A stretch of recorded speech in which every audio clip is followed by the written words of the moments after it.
And I think that we're live. And thank you, Father, for joining me on this talk. And I hope you're well, and I hope everyone listening to this talk is well. I'll give a little introduction, and then we'll go on to the first topic. And the introduction is a caution: don't listen to this video if you want pastoral, theological, or spiritual advice. That's not really the aim for this talk that Father Patrick and I are going to do. For that kind of thing, follow your own priest in your own parish. And what Father Patrick Ramsey and I are going to do, we're going to concentrate and focus on concrete little details that you just might never know unless you're told or unless you're shown. And we'll try to avoid uh, generalities and get down to specifics.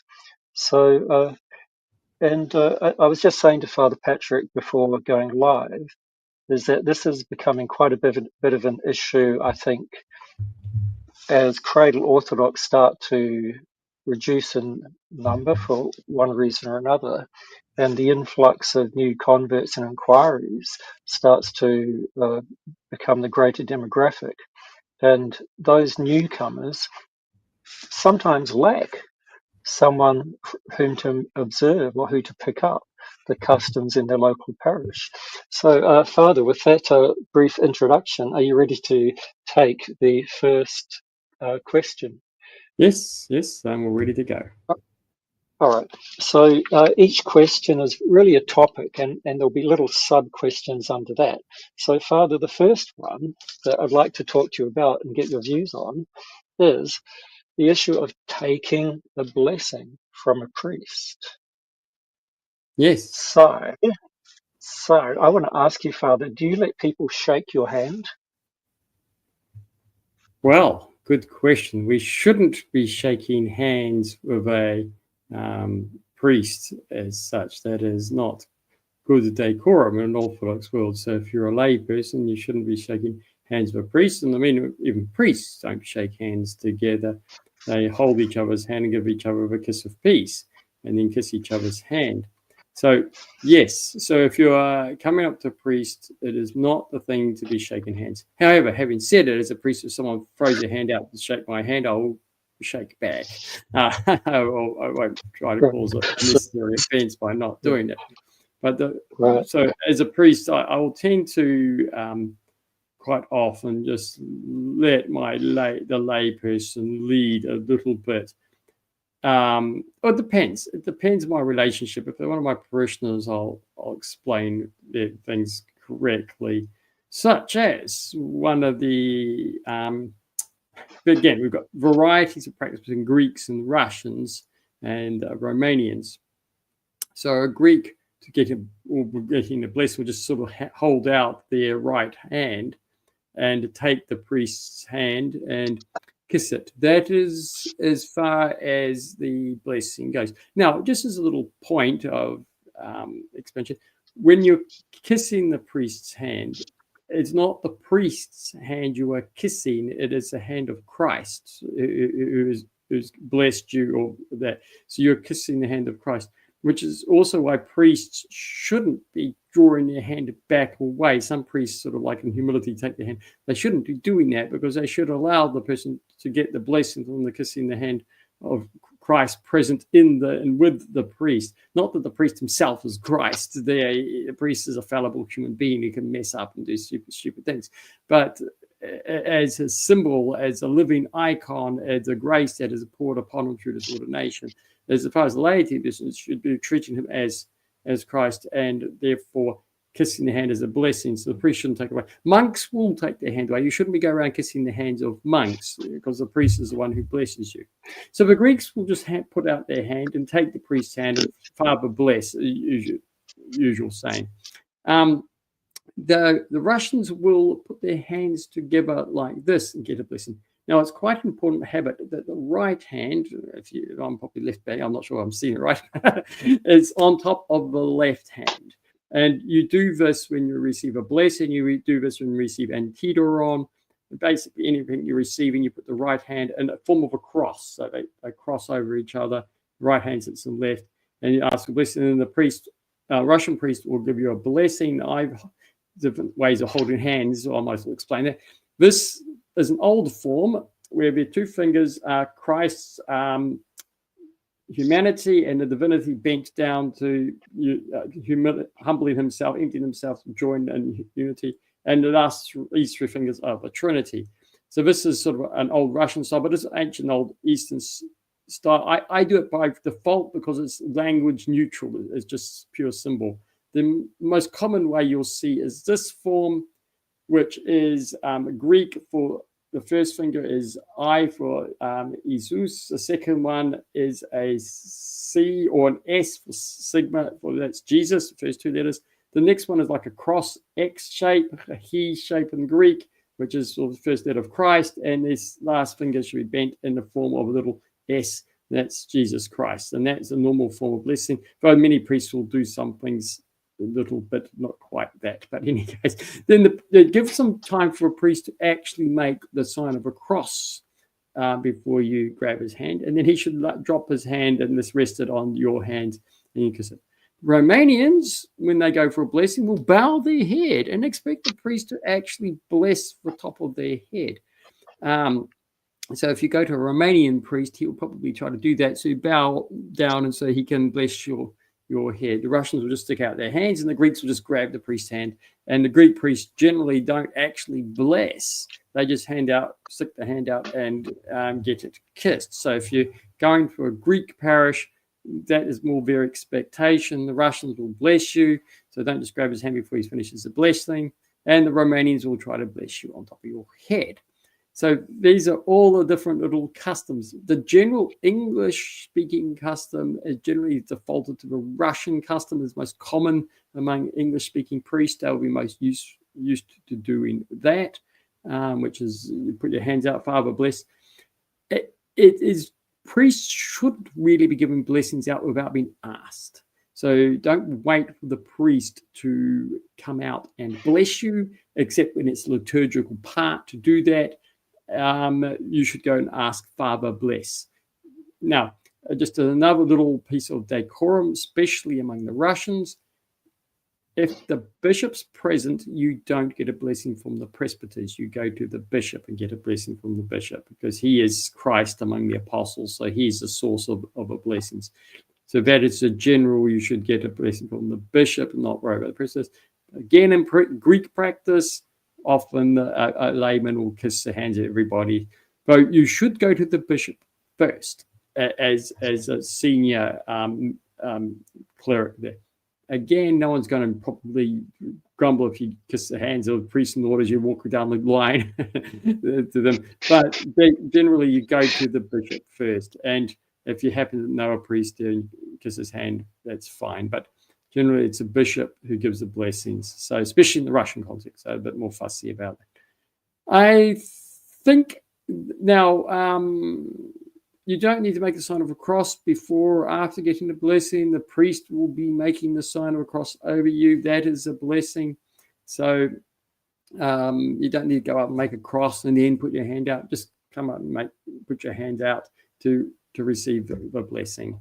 And yes, so it's the same with when the cense has been waved at you. I'm just sidetracking at the moment. You just bow to it.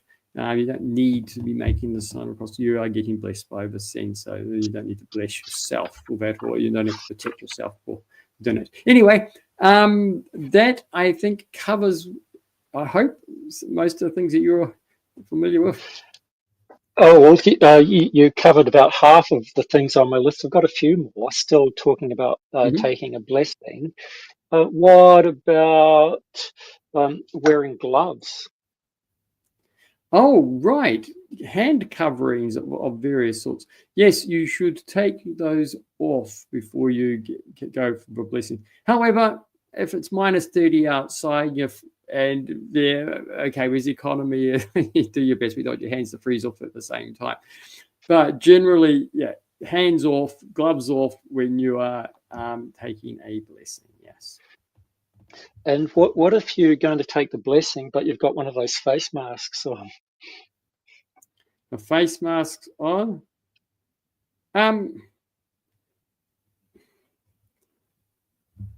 Well, I'm a little bit more discreet. Basically, if you're in church, you shouldn't be needing to wear a face mask. Generally, they actually don't help in stopping viruses in any case. If they did, we wouldn't have had a problem with COVID because everyone was covered with face masks, but everyone caught it in any case. What I mean is, sorry, Father, what I mean is when you want to kiss the back of the hand and you've got the Right. mask. Yes. Yeah, there is a problem with this. So anyway, in general, you shouldn't be face mask. But if you're very worried, I'm not going to tell people to rip it off. But yes, take it off so you can kiss the hand of the priest. Yes. Try not to kiss through a face mask. Again, we are quite physical. We skin to skin and things like this. We shouldn't be sort of in these things kissing through a medium. It's the same as receiving antidoron. You should receive it onto your hand. In the ancient days, they used to receive communion on the hand, but they were told off for putting a cloth or something underneath the hand. They were to receive it on the actual physical hand to eat, not to put on some receptacle or something on the hand. So same as when we get into blessings or receiving antidoron, we should get it on the hand. And again, if we're kissing the priest, we should be kissing icons. We should be kissing it with our lips, not through and it's one of the reasons why we shouldn't really be bothering with face masks in church, because it gets in the way of our venerating icons, kissing the priest's hands, and the other normal actions of church life. Just getting back to taking a blessing when you meet a priest, you've kind of touched on the bowing thing, like bowing and taking a little bow or something. Should we, shouldn't we? Again, with the Greeks, they just stand there and grab their hand. But the Russians and the Romanians, the Russians you bow a little bit. Romanians you bow a lot more so they can get top of your head. Also, just as I just suddenly jumped into my mind, you should basically get a blessing from the priest when you first meet the priest in the day, assuming that the priest is in a position to do that. So don't go into the altar and try to drag him away from the proscomedy so you can get a blessing. Wait to an appropriate time when he's out and about. If he's actually in the middle of service, don't go up and try to interrupt him to get your blessing because you turned up late. But otherwise, if he's come to your house or you've just turned up the church and he's out standing there close by, you've just got out of your car and he's there, you should go forward and get a blessing as a form of greeting him. And quite often there's also, you get a blessing when you depart from the priest. So when you come to first meet him, you get a blessing, and then when you depart again, you get another blessing. That's normal decorum. But don't go and start seeking blessings when he is busy in the middle of a service or things like that. Just wait until then. And if you don't get an opportunity, you'll be blessed during the service, and you can get a blessing later when you depart. I've got another question now. What about when lay people bless the priest and say, "Bless you, Father"? Yes, well, the apostolic constitutions are quite clear as an order of blessings. The bishop blesses everybody. The priest blesses everybody, but not the bishop. So when the bishop's present, I don't bless. So you'll see this in liturgical services when it comes to the peace to all and other blessings. And the bishop's on the side, and even if the priest is serving, the bishop will give the blessing, not the presbyter. Now, generally a presbyter won't give a blessing to another presbyter, but the presbyter, if I'm functioning as a presbyter in the service, I give a blessing and the presbyters receive it. I don't not give the blessing because presbyters are present, but generally we don't bless each other. Though most priests accidentally at some stage end up accidentally blessing when he meets a priest because he's so used to blessing people he forgets and goes into autopilot. But and then nobody else gives blessings. So only the bishop and the presbyter. And we don't give, and so I don't give a blessing to the bishop, even though I can bless. Nobody else gives blessings. So we, as lay people, we don't give blessings to a each other really, but especially we don't give it to presbyters and bishops. So you should be careful not to say God bless you to a presbyter and stuff. It's a sort of a Protestant habit. We should be almost not saying it to each other either, and that's just asking your prayers. Having said that, there is the monastic customs. So the monastic will meet each other and he'll ask for a blessing. He'll go evlogite. And if someone asks, and so monks will do that to anybody in a sense. So there is a custom of monks asking blessings. And if that's the case, you just reply, the Lord. O Kyrios is a reply, the Lord. So if someone says your blessing, you just say the Lord back. So if someone does ask a blessing, you don't go, God bless you, you say the Lord. So Father, can a monk say the Lord to another monk who aren't priests?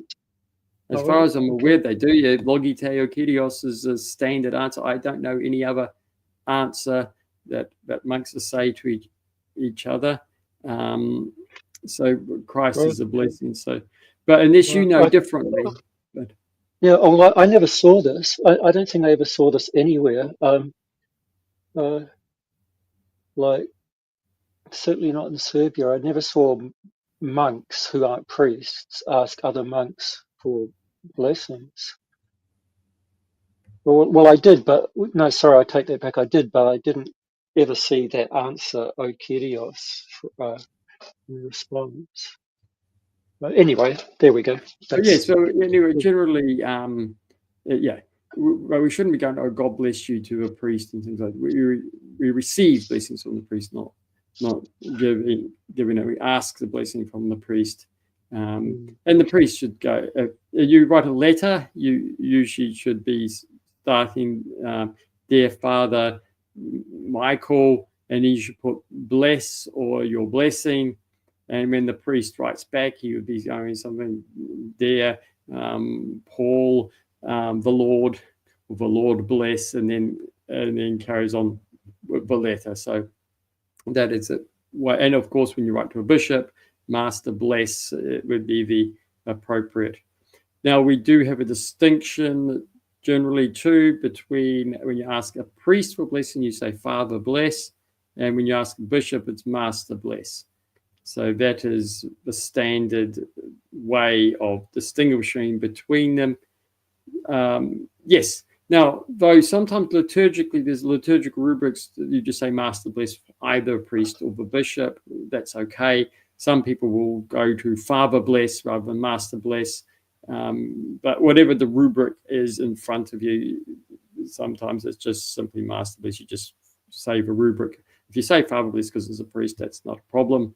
But sometimes it's not a problem if you sometimes say to a because in the priest is actually serving, it is Christ present, etc. It is just the same as a bishop is serving in the presence of Christ there when he is in the lead of the serving, leading the president of the service. So we shouldn't worry too much about that. But if you want to be distinguishing the bishop and the presbyter, you say Father bless for the presbyter and Master bless for the bishop. But you can even say Father bless for the bishop, but generally that's not such good decorum. It should be Master bless is a proper form to a bishop. So if lay people can't say God bless you, Father, to a priest, what should they do?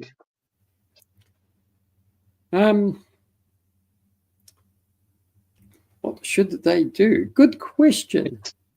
Instead, you usually, if you're instead of saying God bless you at the end, you're actually generally asking your prayers. You use sort of at the end of the letter, your prayers in Christ. Paul is a normal way of finishing off a letter to them. Bless. So generally, you receive from a priest rather than give to the priest. What you could do, you could say, "I'll keep you in my prayers," If you want to say something a bit more positive to the priest, I'll keep you in my prayers. But generally, I would bet you just say your prayers, or kissing your right hand if you wish to in Christ. You can say these things here, but you receive from the Christ. You don't give to Christ in the sense, so you receive from him. You don't give bless back to Christ. You receive from Christ. So generally, you don't have any sort of say into a priest, but I'll keep you in my prayers if is always appreciated. Yeah, so I suppose the same goes when lay people talk to other lay people. Instead of saying, "Oh, God bless you" and "God bless you" among lay people all the time, I suppose they can also just say, "Pray for me" and etc. Your prayers. Tenephisas, as the Greeks say, your prayers, and you usually say of the Lord in response. So yes, asking for prayers, that is the best thing. Okay, I've got a couple more questions about like being outside of church, and it's to do with decorum. So it's not really about taking a blessing. Soon we'll go on to decorum in church, but outside of the church, what do you think of lay people who have got their big baptismal cross hanging outside of their t-shirt, like ostentatiously?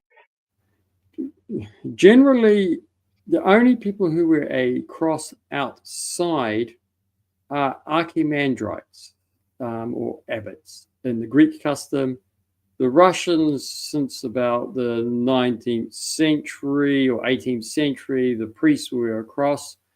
A normal presbyter will wear a cross. And the bishop will wear a little icon of the Mother of God in Eastern practice.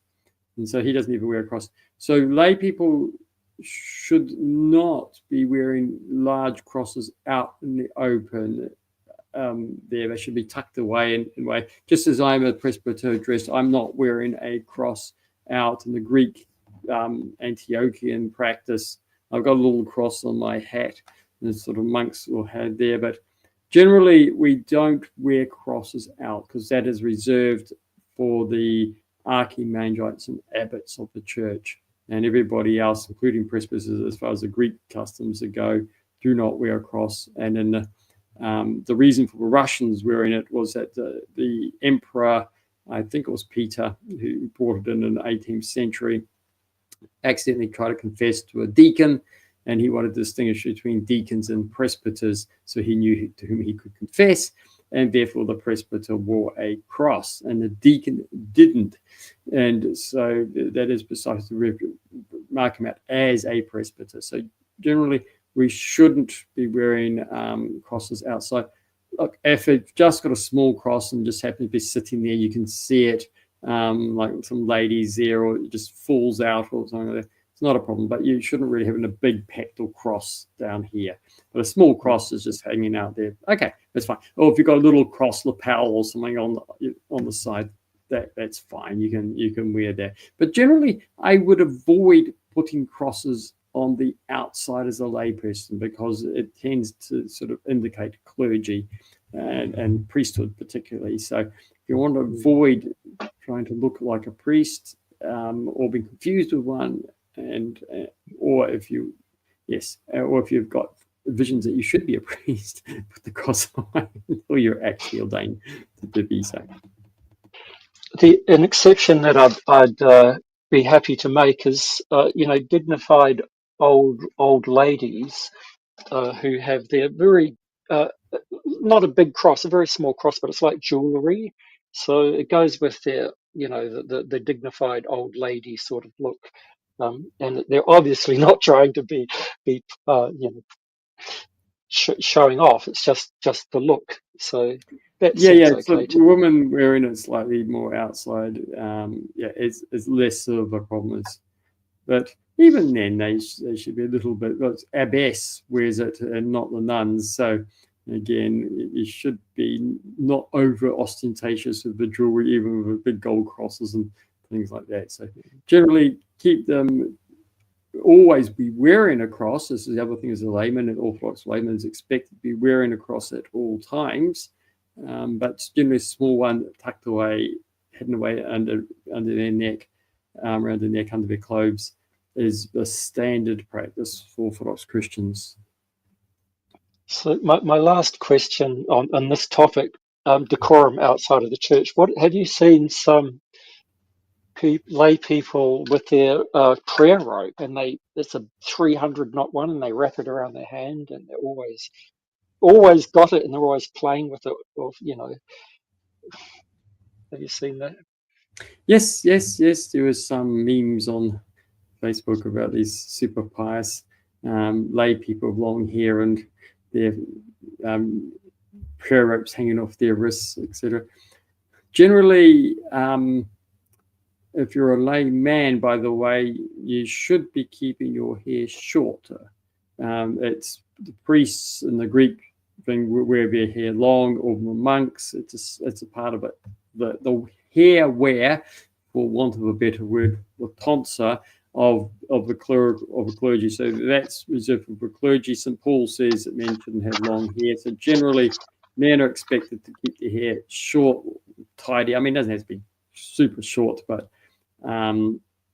should be avoided having long hippie type hair, or tied back. It should be cut reasonably shortish, unless you become a priest or you've gone off to be a monk. So we do take care. Hair actually matters. The way we wear hair is actually important, and the priest should be some sort of tonsure. A priest shouldn't just have short hair like a normal man. He should have a short hair either. Long hair is a common Greek practice now, and the Russian practice as well for priests. In modern times, we are finding more priests having short hair. This is not good practice, unless they've got a tonsure on top of their head, which is the ancient practice, is shorter hair with a bald patch or shaven patch on top of their head. That's a clerical tonsure, which should be what the readers have and upwards. So that actually is the traditional hair wear. It's shorter hair with a tonsure on top. But the more common wear for the last 3 or 4 centuries, at least, has been long hair for priests. Readers and chanters, even subdeacons now in the Greek practice, generally just dress like laymen for most time, unless they're actually in the service of shorter hair. But strictly, the tonsure belongs with the reader. So as soon as you become a reader, you should wear your hair in a clerical style, which is the same style as goes all the way up to a bishop wears. The tonsure is given as a reader, and there's no special tonsure for being a deacon or a presbyter. It's the same one. In modern practice, it just seems to be that the deacons upwards are wearing the hair long, but strictly and properly speaking, the tonsure belongs from the reader, chanters, and upwards. Should be having their hair worn in the clerical style. So that, that's a little digression. But the other one is the prayer ropes. Yeah, it's good to carry a prayer rope around with you. That is not a problem.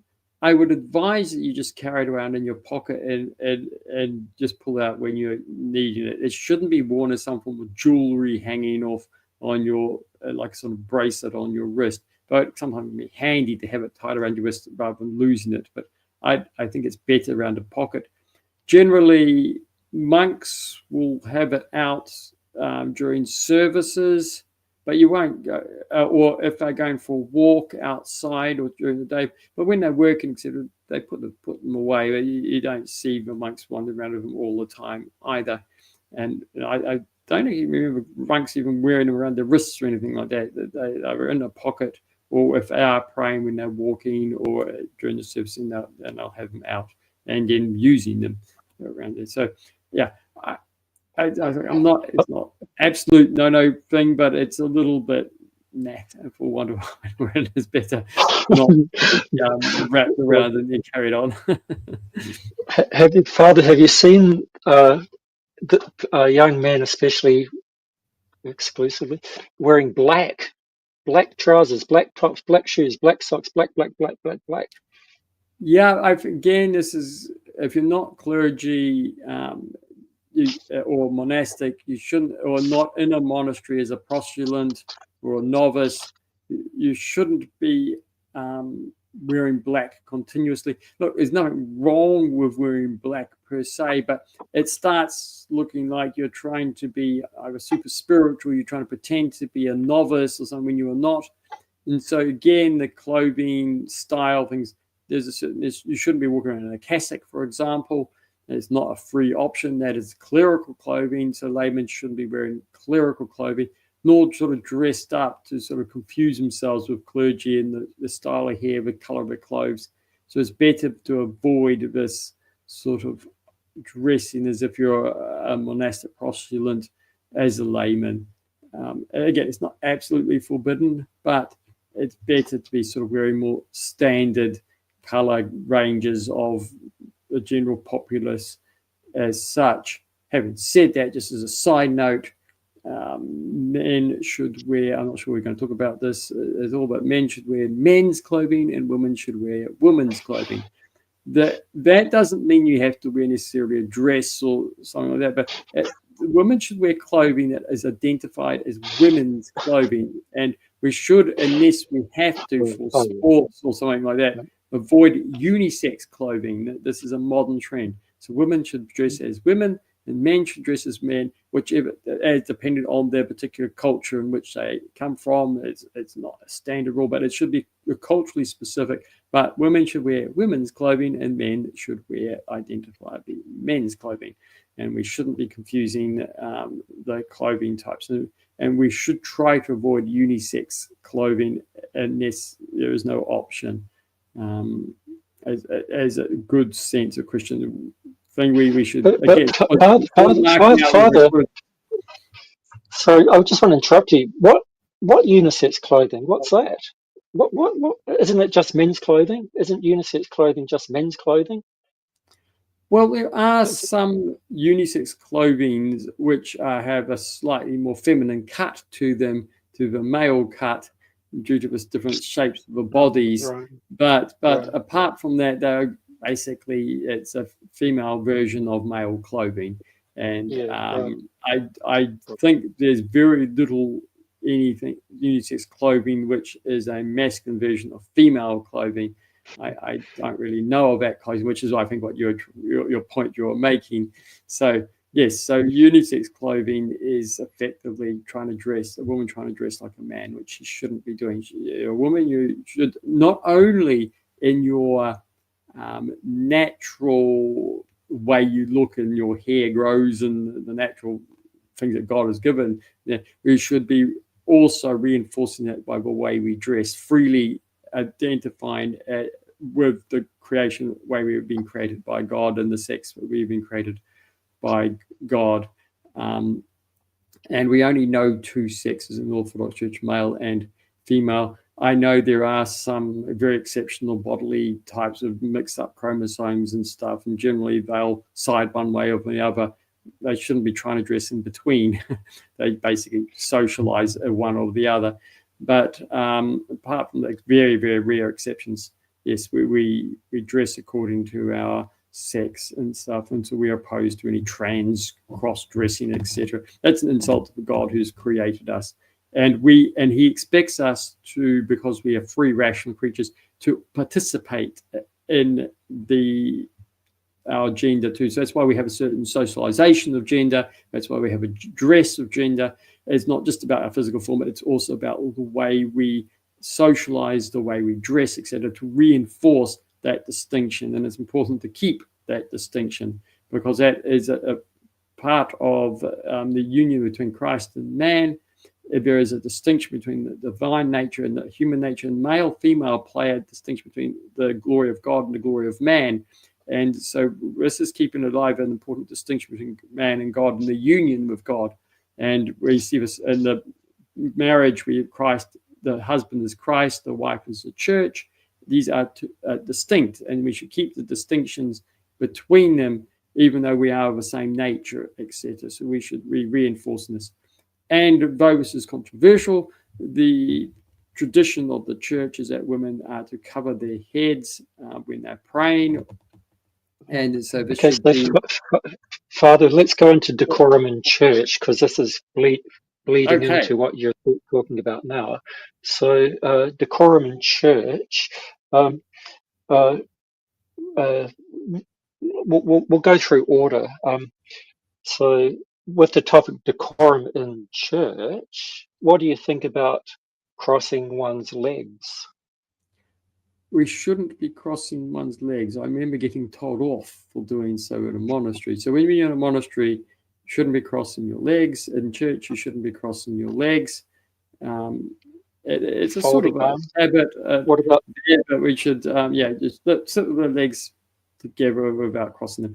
We shouldn't be folding arms in church. That is a sort of a negative position. Unless, of course, you are particularly cold, like in my parish church where it's -4 inside. You can hold your arms together to keep warm. But otherwise, we should avoid crossing arms during church. We should avoid crossing legs. hands in pockets? Yes, we should avoid hands in pockets unless it's very, very cold.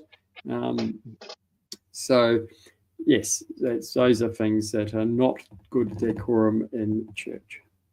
What surprised me was the hands behind one's back thing, because I think this Yeah. might be especially a Greek no-no. This is very insulting, I think. Yes, Have you yes. heard that? Again, we should be careful not to put our hands behind our back. If we're going to hold the hands, hold them together.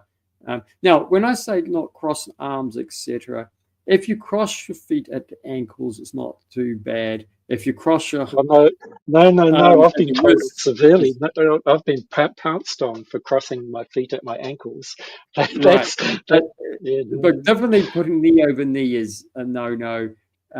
If you People are probably not going to notice you crossing angles, but if you've been told off, monastics, we shouldn't Oh, even be. Father, they notice everything. You can't get away with anything. They see the tiniest details. Yes, I I've think been that's just a pounced little on bit like a. over rigorous. But yes, if you want to be very strict, you don't cross any part of yourself. But often, just light crossing wrist over wrist, ankle over ankle, is not going to be generally frowned on unless you get some very strict old grandma.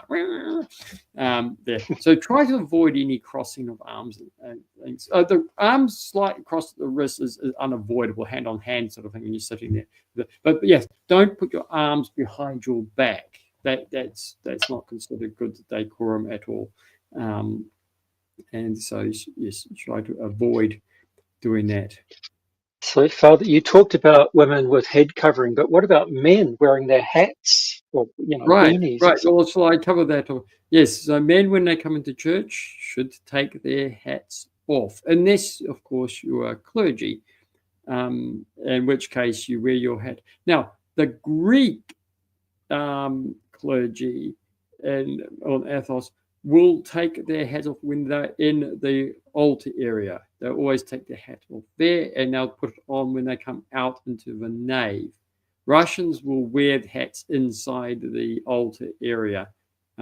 This is distinct from the bishop wearing his crown or mitre inside the altar, but even then, during the main part of the liturgy, he takes it off. So generally, men take it off. And even monks, you'll see we wearing their hats. Greek monks will take the hat off when they go into, and the veil when they go into the altar area. Well, someone get lazy and forget to do so, but the general practice is to take the hat off.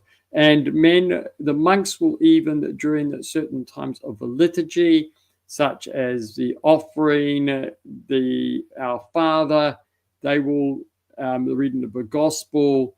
They will take their hats off.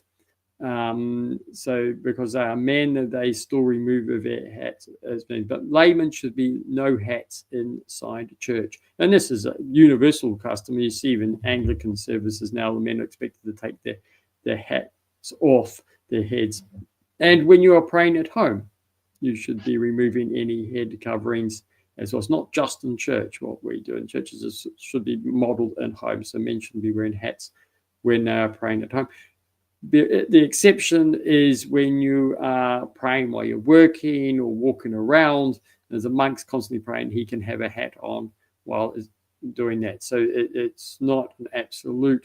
So for the Jesus prayer, we don't fuss about whether it's not an absolute removing of the hat. Women, on the other hand, should have their heads covered when they are praying.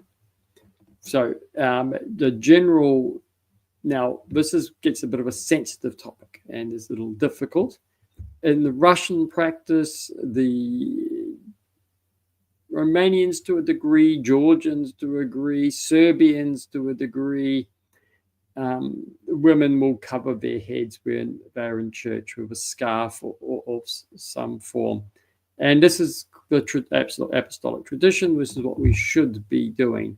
So women are expected to have a head as a symbol of them as, again, it's just like feminine clothing. It's a symbol of them as an image of God under the authority of God, that they are rebuking or repenting from Eve's disobedience by taking the apple, by bringing herself into obedience as a symbol of obedience to God.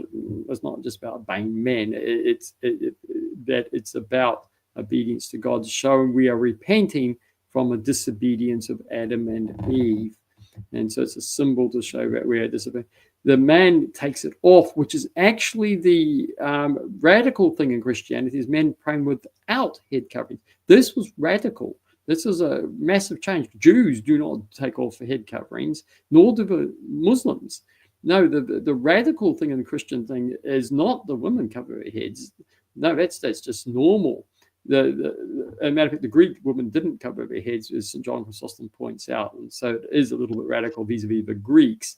But men were to uncover their heads in there because of the salvation of Christ, that we're to reign with Christ and the hope of eternal glory. We're not slaves of Christ. We're not servants of Christ permanently.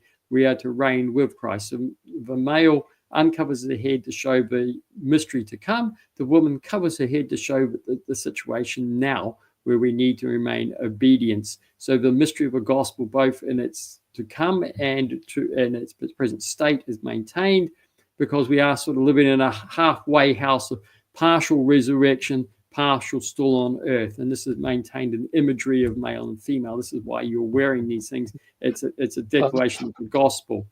Father, I want to take you back to lay people in church being underdressed. So casual, tight clothing, skin showing, skin everywhere. What do you think about that? Well, we should be in a modest sense of clothing when we're in church. Now, men are expected to wear trousers, so we're not to be going to church with shorts, and you should have long sleeves in church, and should avoid low-cut collars or anything of that nature. Now, in very hot places, I've seen men sometimes go with shorter sleeves without being told off too much. But generally, you should be with long sleeves, long trousers, definitely trousers. You don't go to church in shorts. That is a no-no. And women, again, should be dressed with at least a knee length, if not an ankle length, skirts. And again, arms covered, not low-cut tops. It's the same, basically, as a man, not tight clothing. We should be careful in there. When you're at the liturgical services, we abstain from sexual relations the night, at least the night before and the morning of. The last being sexually aroused is the last thing we want when we're coming to communion. We need to be in a state of sort of peace there. So we shouldn't be dressed in any way which might be encouraging or somebody to have thoughts, etc., that leads in that direction. So we should be very careful that we're not. And also just dress as if you're going to meet the king or queen. God is present there, and he is holy and pure God. What about makeup? Should women have makeup on? Well, generally, the thing is that women should not have any makeup on at all, normally. God has created a woman as she is, and to put on makeup is an insult to the Creator in the way he has created a woman. So that is a fundamental and Christian things. However, having said that, we don't sort of condemn a little bit of makeup outside church. But the biggest problem in church is when you take communion. If women have got lipstick, the lipstick goes on the holy spoon, and I, as a priest, have to eat that lipstick off the spoon to clean it at the end, as does everybody else using that spoon. So lipstick for women in services is a real no-no. But in practice, women and men should not be wearing makeup. We should not have any tattoos, and we should minimize any jewelry being stuck in us. Again, some tolerance for a pair of earrings on the ear. Obviously, chain around your neck is fine, but piercings and stuff in the body are really a Christian no-no. Again, when I say some of these things, I just want to make a caveat. People are ignorant. People are caught up in the world where everyone's tattooed now. We've gone back to barbarian times. People are sticking things in themselves.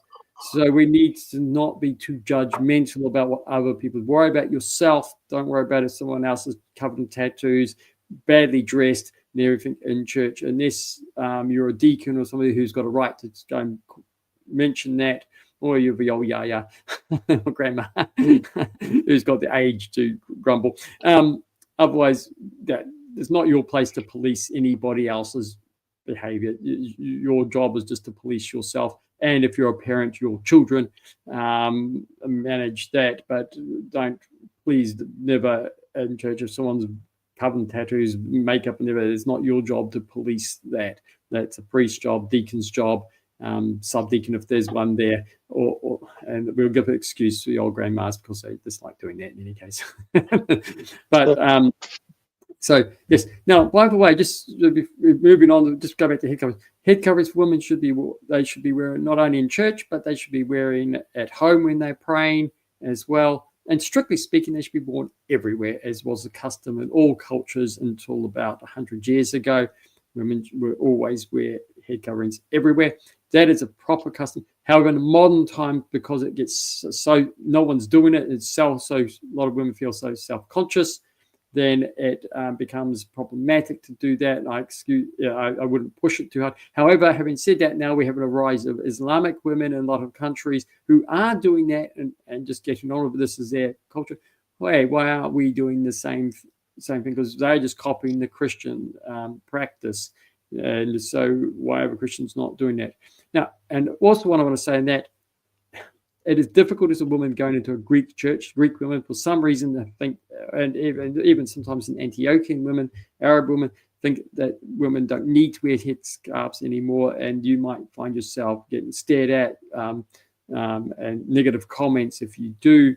You have to play this by ear. What is causing scandal? What is going to cause you to stand out too much? What's going to cause too much backlash, trouble, offense, whatever. So this takes some discretion. Generally, if you are wanting to wear headscarves in the Greek church, you can do it, but I would suggest standing or sitting to the side of a church, to the back of a church, so you're not obviously in everybody's eyes. But I have seen old ladies, perfectly acceptable, especially widows with a headscarf on, and nobody bats an eye. Once you get over sort of about 70, you can do what you like. But when you're a younger woman, quite often you might need to, if you're going to wear a headscarf, that's good. And I wouldn't say not to follow the apostolic tradition, but often it'd be better to stand off to the side and stuff, so you're not sort of in everybody's sight, etc., and not to do an ostentatious head covering. Just keep it fairly simple. And if you feel too stressed by doing that, just follow the Greek custom. But the Apostolic Church is to do that. It's not disappeared. It's still upon us, and if you can manage that, cover it. And as I said, at home as well, when you're praying, that is also to be done, despite many Greeks not doing it. But just wanted to encourage on that point. Yes. So anyway, I hope that. So I've got 4 more points under decorum in church, and they're quite separate. What about talking and chitty-chatting and conversing? The Russian parish, Sure. one of the first Russian parishes I went to, was like absolutely no. Once you come into church, you don't talk to anybody.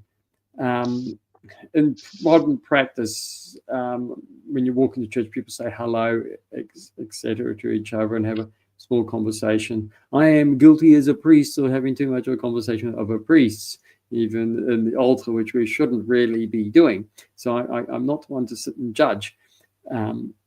However, saying that, once the service has begun and proper, you shouldn't be having conversations with people apart from something. Oh, could you move over? Oh, sorry, could you hand me my hat? Or oh, excuse me, I'm sorry. Some very minor, quiet thing of just for politeness, sort of thing. But generally, once the service is done, if the service is not proceeding, then having a quiet conversation in the church is okay. But in practice, we should limit talking in church altogether in respect of the holy place. If someone wants to pray, etc. This is even in the rules for monastics from Benedict in the 6th century. The monks went to go in and chatter away inside the oratory. It's a place of prayer, and we must keep it quiet so people can pray. We should not be sort of having large, long discussions in there, apart from small greetings things. So it's good habit that if you want to go and have a chat to somebody,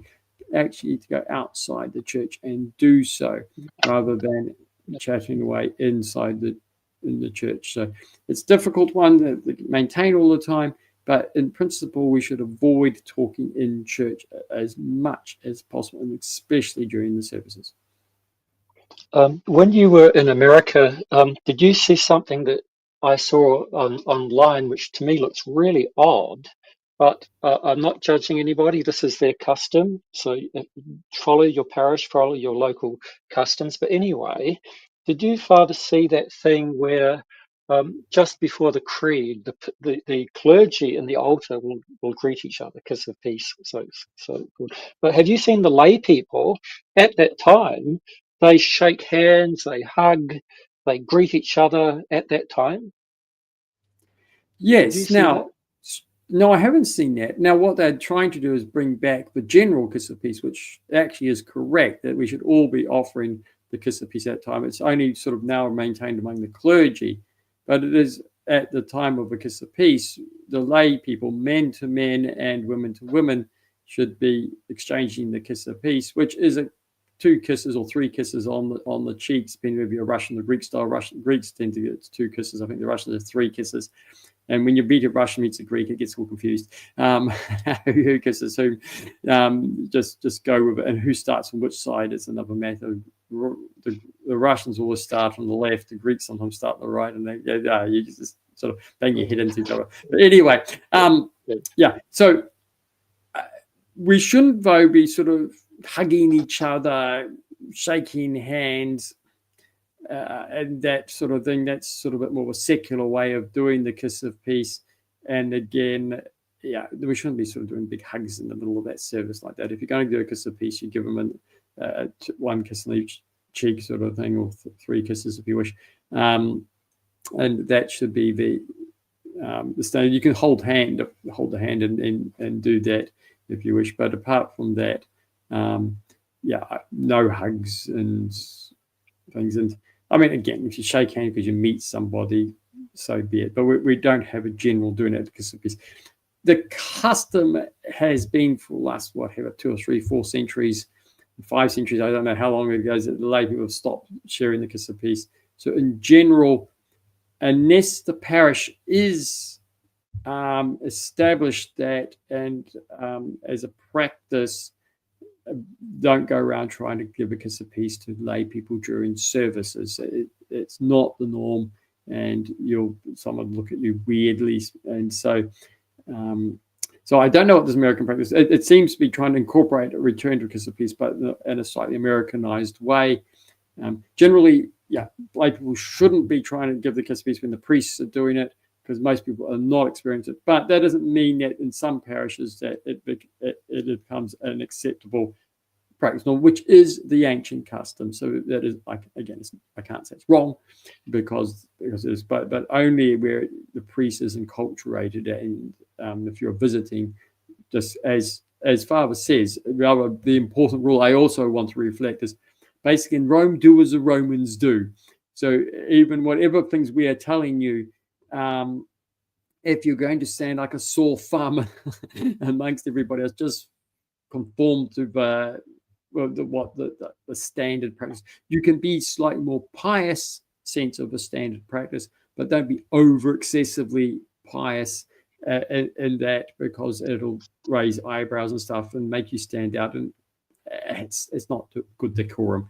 So basically, do in Rome, do as the Romans do as much as you can, though there's certain things that we don't not do. For example, just as a quick thing, which we haven't covered yet, when you make the sign of a cross, we shouldn't be doing a little ukulele type thing here. We should make the sign of a cross. So if it comes to making sign, the Greeks will go, and some people like this, and just make the sign of a cross properly.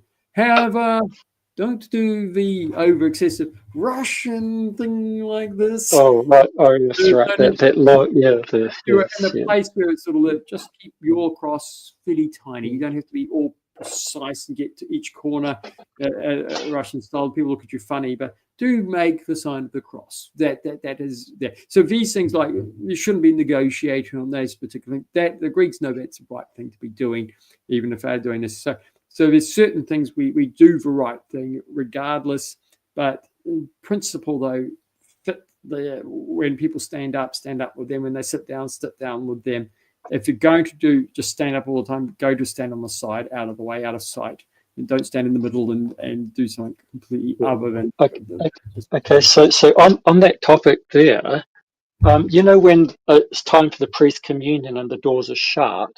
I want to say two things. First of all, we can expect some relaxation among the laity, but to carry on.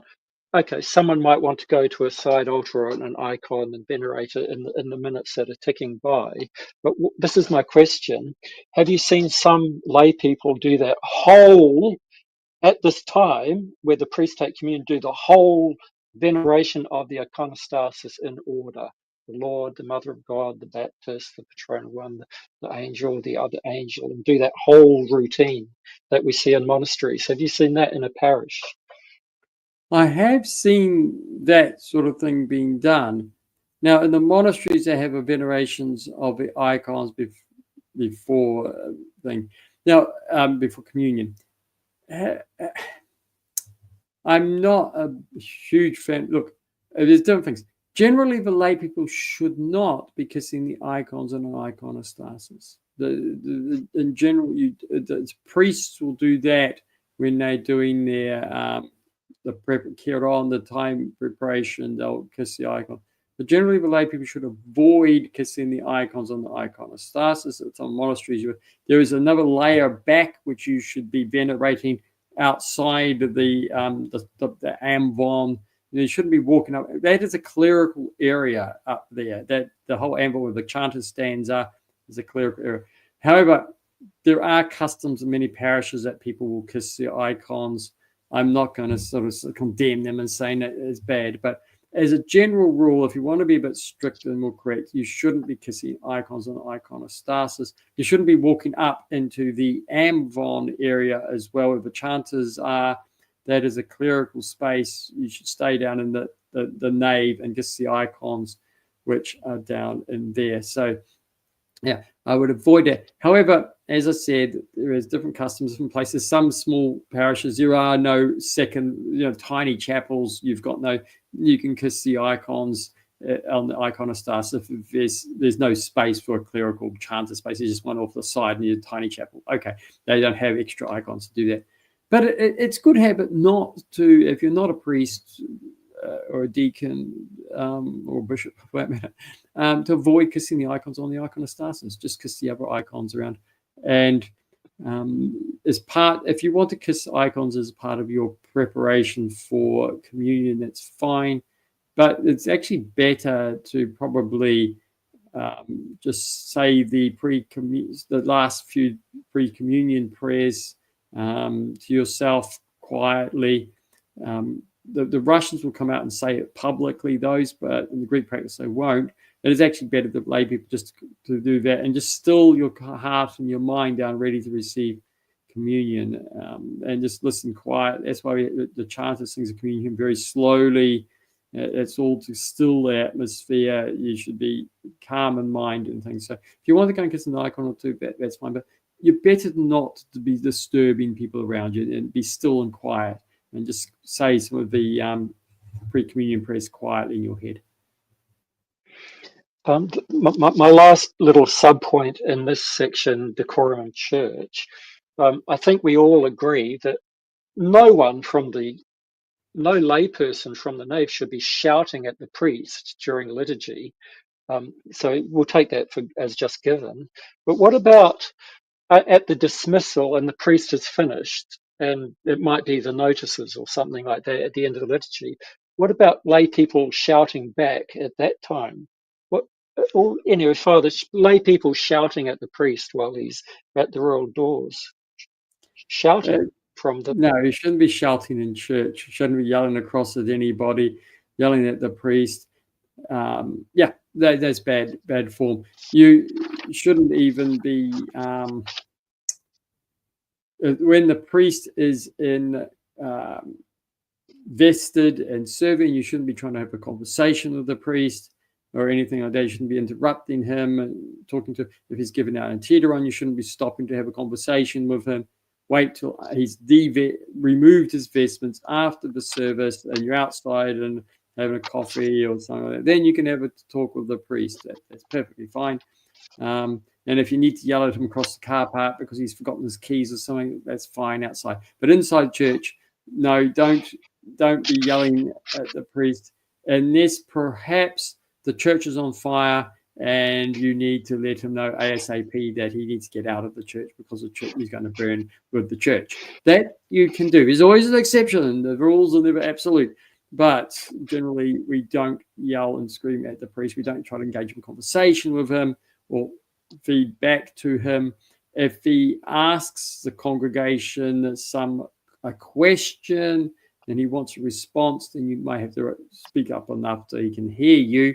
But that's his decision to ask the congregation. Then you can respond to his decision. But otherwise, unprompted calling, shouting, conversations, etc., speaking to the priest is not good decorum while the priest, essentially, in a sense, vested.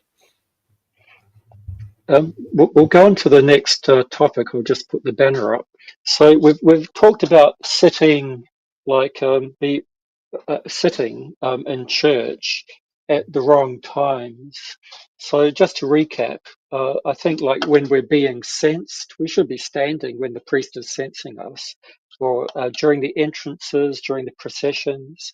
So I'm sure you agree with that. But I want to ask you about what about when the priest is at the doors and he's giving the blessing, Mersvim, or Irini Pasi, Right. Well, the general rule, I tend to follow the Russian practice, but it's also the Athonite practice. You should, principle, you stand in church. There are times you're allowed to sit, but all other times you should be standing. We offer our prayer standing. On Sundays, we don't kneel, by the way, as well. There's no kneeling in church on Sundays, or during from Easter to Pentecost, we don't kneel or prostrate during church. We offer the whole service standing. Now, there are times where you can sit. The times are if you get to Matins and they're reading the Psalms, the Kathismas of the Psalms, that you can sit down during the readings of the Psalms, the Kathisma of the Psalms. Or even during the hours through that, you can sit down there. That is a time you're allowed to sit down.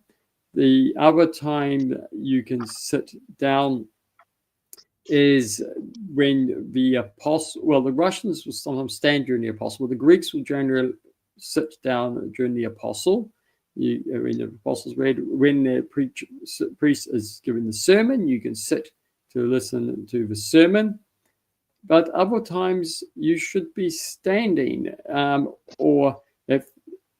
yes, basically you should be standing. Now, if you are during some of the hymns during the matins, so during the praises, you can sort of sit down during the longer sentences of praises there when they're doing the hymns, or during the odes and matins, you can sit through those. But whenever you hear glory, you should stand up, the Father and the Son and the Holy Spirit, and make the sign of the cross at that stage. You should be standing, and yeah, all in the liturgy. You can sit down a little bit during the antiphons at the start, but you should stand when the deacon or starts doing the petitions. Whenever the petitions, this is really, again, this is proper, and this is what is common practice. What you'll find a lot of Greek priests, when the deacon comes up to do petitions, everyone sits down. My personal thing is, no, we are being called to pray. This is precisely when we should be standing up, because we are being asked to pray. When you're sitting, you are listening to someone teaching, reading to you. When petitioning, you are praying. You should be standing and praying. And particularly, we should also stand in respect of the Gospels. Whenever the Gospels, you'll hear them stand to the hair. Then during the creed, you should be standing. When the gifts are brought out from the altar, to respect of the gifts, you should be standing. And during the offering, from the doors, we read the creed from the doors, from that point until basically the church service is finished, you should be standing for the entire time. There is no reason to be sitting down from the moment we get from the doors to doors. Even before the doors you should be standing. But nevertheless, from doors to doors, you should not be sitting down until we are dismissed. And if it's time for communion, you shouldn't sit down, because the Lord's body and blood are present on the altar. You should be standing in respect of the Lord's body and blood there. And especially if when it comes out to give people communion, you should be standing. Now, if you're getting old, you're young children, then the rules are as best you can manage, as best as possible. Try to keep young children during the offering part, from the doors to doors through to the doxology at the end, which is one mouth, one heart, we glorify you all honor. After this, the hymn for the Mother of God at the doxology, and you should be standing, trying to stand through all that, unless you're infirm, and you simply can't. If you can't, you sit and do the best you can. I mean, the rule of the church is basically we always just do the best we can to follow the rules. If we can't actually fully do it, be there in any case and just do the best you can. So yes, so basically, yes, every time the priest comes out and blesses, as you said, you should be standing to receive the blessing, not sitting there.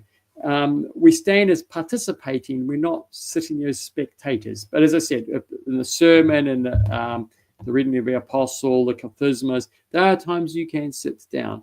And if you want, through the odes and some of the hymns, but when you get the glory for the during the Psalms, when it goes to glory to Father and the Son, and they get very slow, you should be standing there at that for that hymn there at the end there. And for a doxology, for example, unless you, as I said, unless you're into infirm. So general rule is stand in church by default, and you sit down either if you're too exhausted, or during the kathismas, reading of the Psalms, reading of the Apostle, reading of the Old Testament, reading during Vespers, if it's you can sit down. But for but otherwise, try to stand as best you can. And if you are in longer services in monasteries, it is good to actually sit down when they're doing the kathismas, and other times when you can sit down, because otherwise you'll get exhausted and you don't want to be standing when you should be sitting, so you can give your feet a rest, because it is a bit hard to stand all the time. So do make use of sitting when you can. I get a bit grumpy as a priest when during the reading of the apostle and the bishop's standing trying to get rid of his things, and I go, just sit down, will you, so I can sit down so I can have a rest. But never mind, that is my little grumpy. Right, so Father, the next The next subject is bishops. And you've already mentioned about, master bless for a bishop, father bless for a priest, and you've talked about that. But what about saying your grace? Do you think people, or your eminence? Well, your eminence is quite appropriate, I think, for standard uses for most metropolitans, archbishops. Most bishops you actually meet. Your eminence is the appropriate title. Your grace is a very Western thing. Some people accept it. But generally in the East, if it's just an assistant bishop, just call him master. Master is a proper word. Despota is a Greek form, and Vladika, that's the same thing. It just means master. Saidna in Arabic. Or you can use the Greek term or the Russian term. If you're in the Russian circles, you can say Vladika. If you're in the Greek, Despota. If you're in the Arabic circles, you can say Saidna. But my personal thing, if you're speaking English, use master. And if you're in England or New Zealand, you should say master. Just as in principle that we should be using our own language in our own country. But Greek is always, you can always get away with Greek because it's a universal sort of church-based language. But in English, master is better, not your grace. If you're writing a letter, you can just head master, your blessing.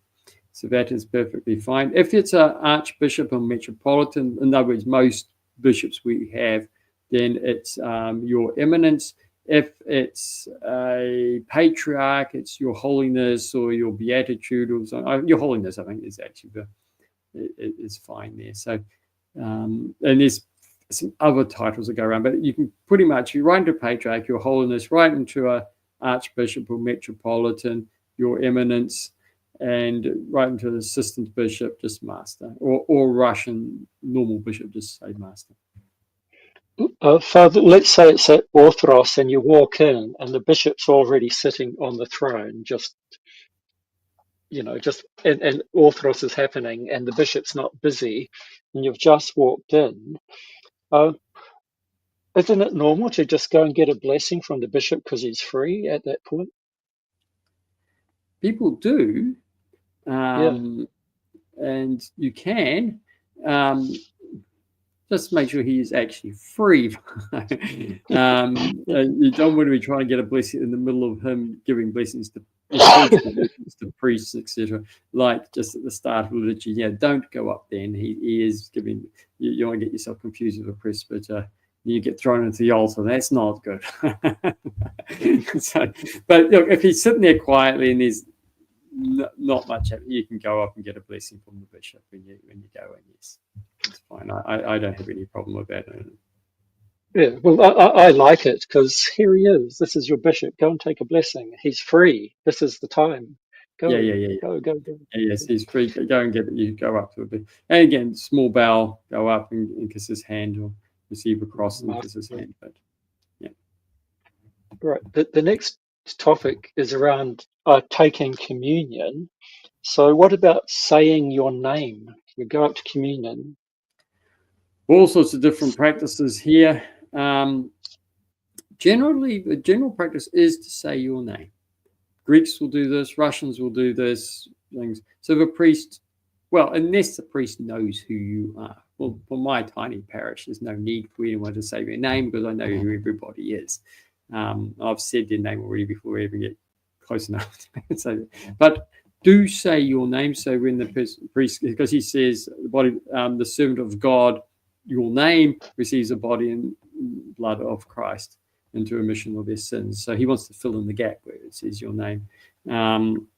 It's not an absolute essential. If he too quiet, he just says, here's the body and blood of Christ, so be it. But its custom is to say your name quiet. Don't scream it out or yell it, but just quietly, so that the priest, especially if the priest doesn't know who you are, then so he can say your name when he's giving communion.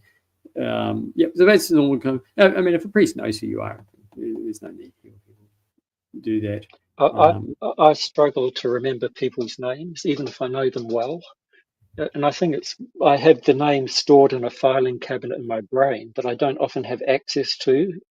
My brain's in a different part of my soul, and it's it's hard for me Well, to remember sometimes, people's when you're in names. the communion, you just got people coming up, and you're busy trying to pick up the bits of the holy body without spilling it and all the rest. So it's sometimes easy just to say the name. So I'm not having to actually concentrate on who you are and trying to remember your name. I've got other things on your mind. So yeah, it's probably a good habit. Anything other than a very, very tiny parish where it's just obvious who everybody is. So once you get more than about, say, 10 people, yeah, the priest may be a bit too stressed, so it's good to say the name, because he might not even be looking very much at it, and he just is busy looking down in the chalice when you come up. So he may not even be thinking about who you are. And do say children's name as well for the child. Yeah.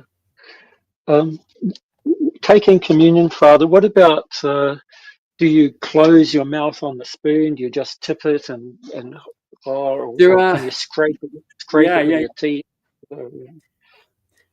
There's different practices around. So some priests will prefer to just you open your mouth, and he puts a spoon in and tips it upside and drops it on there, and you close it without touching the spoon. Some priests prefer that. If that is your parish, and do that.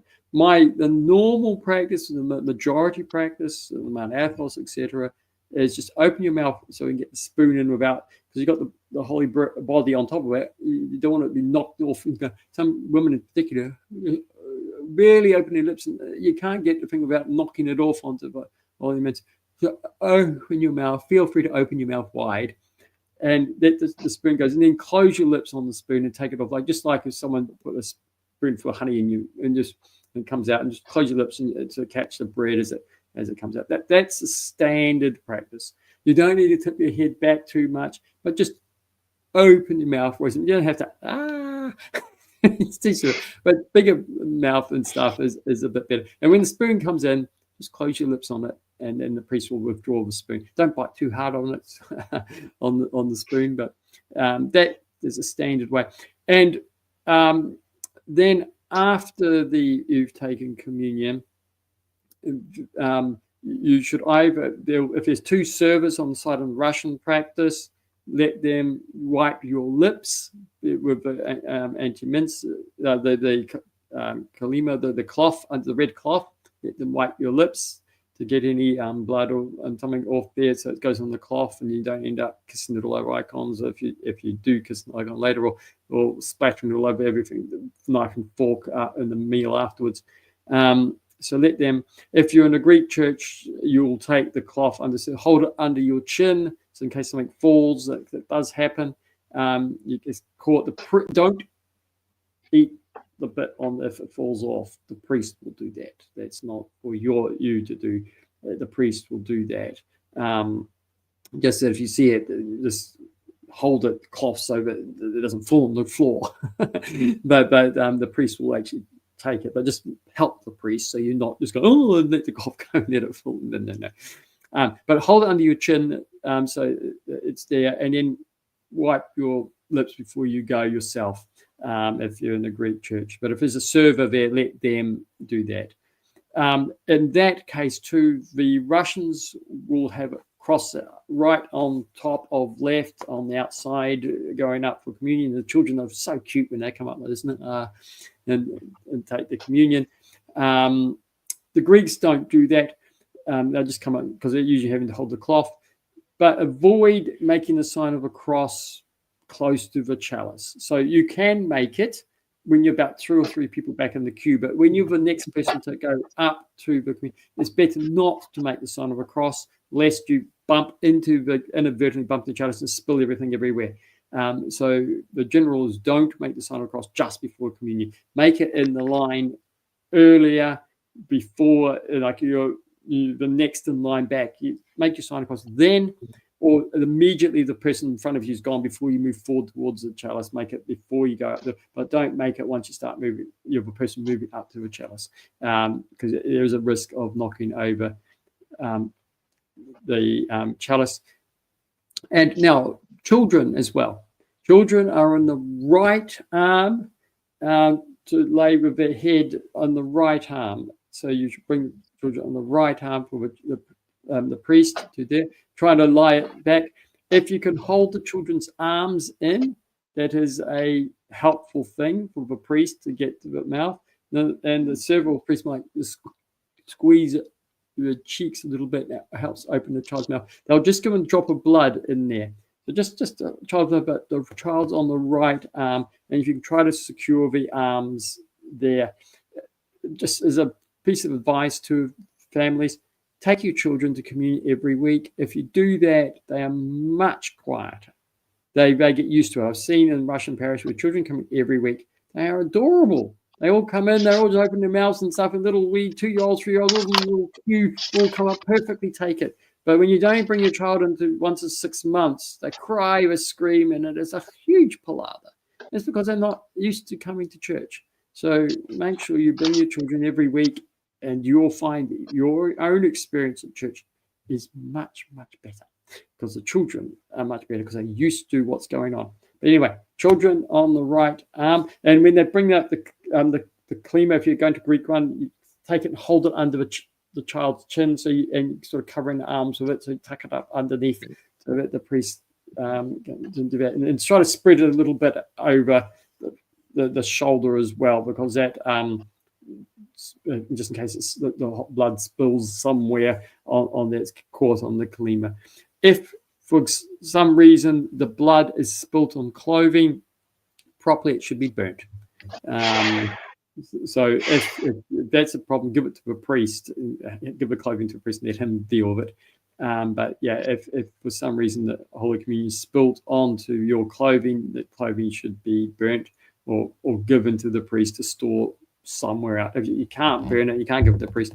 Put it somewhere away. Oh, no, give it to the priest. Give it to the priest. Yeah, you give it to the priest. Give it to the priest. Yes, holy, yeah. So give it to the priest. If it falls on the floor, the priest will deal with that. Sometimes they have to cut off the carpet. They have to burn the carpet and things like that. So, yeah, try to avoid dropping the communion. This is one of the reasons why we don't put communion in the hand anymore, because it's much safer using the spoon, because all the piety around what you need to do if it falls.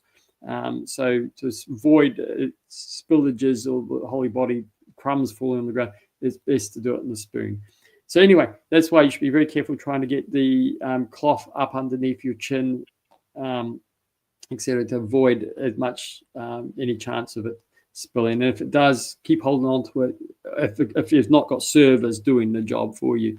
And if you're a server, you should try to get up underneath the chin there. Yeah. And so I'll add further. On the person's right does the wiping of the lips, and that's Russian practice. You have 2 servers. But anyway, so I hope that covers enough. Yeah, well, with communion, I just want to add to any lay person, if there is some accident, freeze, don't move, let the priest deal with it, don't help, don't touch anything, just keep still, let the priest deal with what happened. Yes. But if your Greek is holding the klima, don't let it go. And stay still. No. Yeah. So it doesn't fall. but apart from that, stay still. Yeah. Let the priest deal with it. Yeah. All right. The next topic, I want to go back to Orthodox and back to the. You mentioned sitting during the other psalms that probably aren't going to be read in the parishes, but at the time of the 6 psalms, I think this is a little bit different. So I don't know if you agree. So should people stand or sit at the time of the psalms? 6 psalms. As a matter of fact, during the 6 psalms, if you come into the church in 6 psalms, you should just stand at the back. You shouldn't be moving around the church at all. You don't move anywhere. You stand still. So even if you come into the church and the 6 psalms being read, you should stand still at the back until they're finished. So it's a very pious time. This is actually also true for Psalm 103 at the beginning of Vespers when they're reading that. And so we should also be standing still during that. And there's one other time that we should be. There's actually a couple of other times, but that's the one. Psalm 103, you should also be standing still. So when you work in the church, you've got the after Vespers, and you've got there a little late, and they're starting to read. Just stand still at the back until that is finished. And so, yeah, we don't move. Generally, also, you shouldn't be moving around during the creed. Just stand still there. One of the monasteries I know, when they get Holy God, Holy Strong, Holy Almighty, the Trisagion prayers, you should stand still during these times. You shouldn't be moving around and should be making the sign of a cross. Now, in the 6 Psalms, just going on, in the middle section, there's a glory and alleluias. You don't make the sign of a cross at this time. It's so tempting to do so, and many people do, but probably we don't make the sign of a cross in this middle bit, in this 6 Psalms. But I understand it's very tempting because you autopilot the glory and alleluias to make the sign of cross, which you should do normally. Yes, try to make sure you remember in the middle of the 6 Psalms, we don't make the sign of a cross. It is a state like the Psalms of our Judgment Day or whatever. We should be standing very still. So for the internet, the reason Father Patrick says that is that the 6 Psalms are so solemn and so penitential that you don't even move for that. I think that's what I've heard. Yes.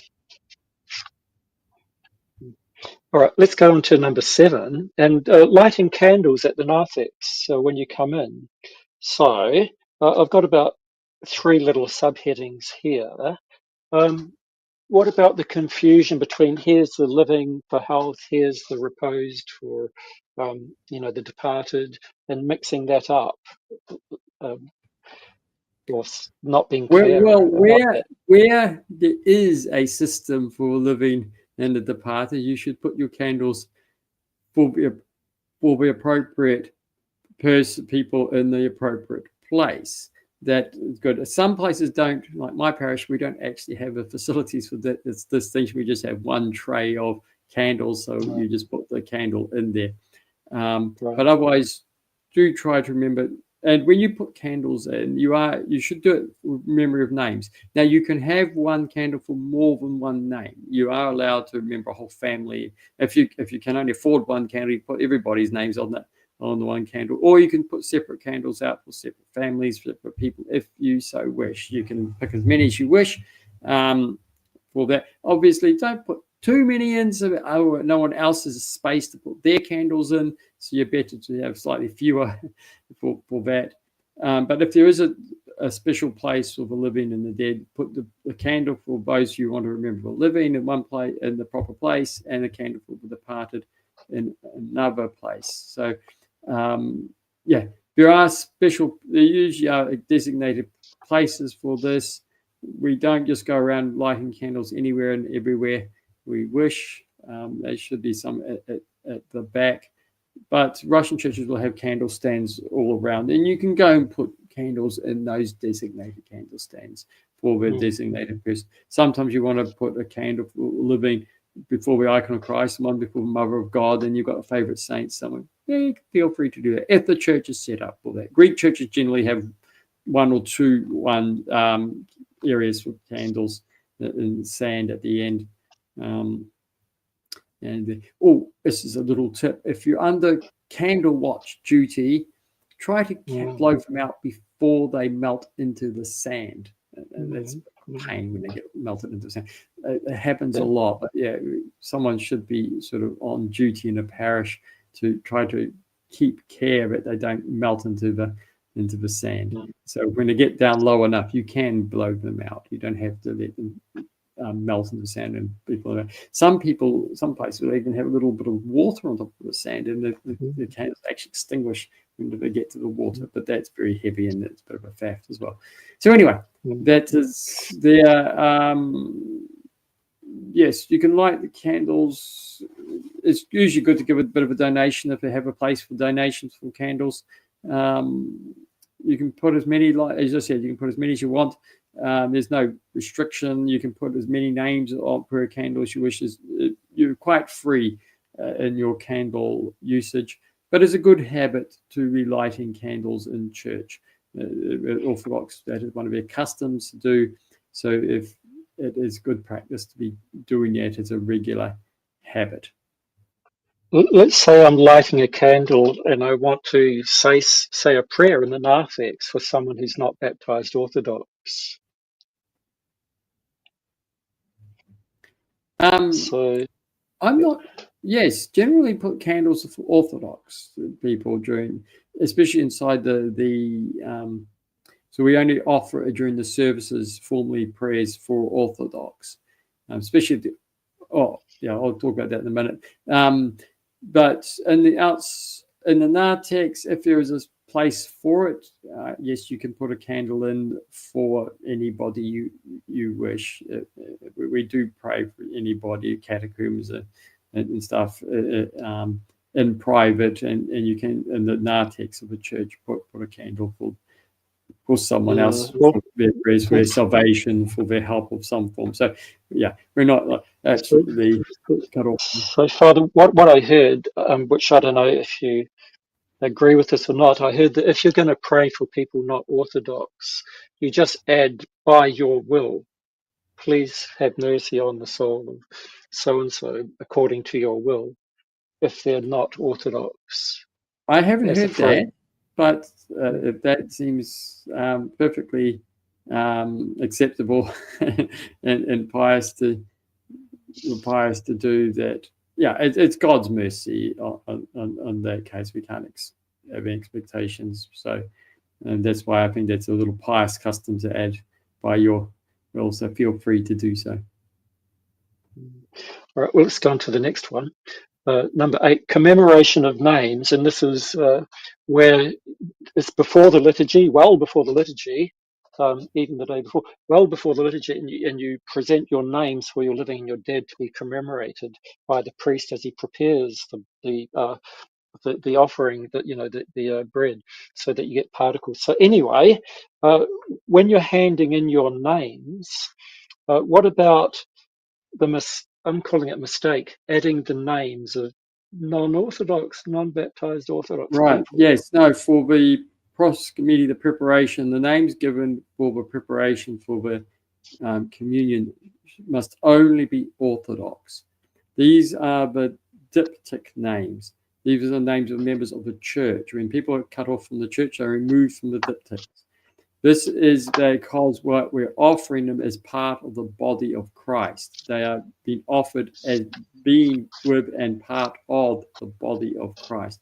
So anyone who's not part of the body of Christ, that's not in the church, non-Orthodox, even catechumens, and etc., should not be, these names should not be offered at this time, because otherwise you're not offering an offering of the church, you're offering something else.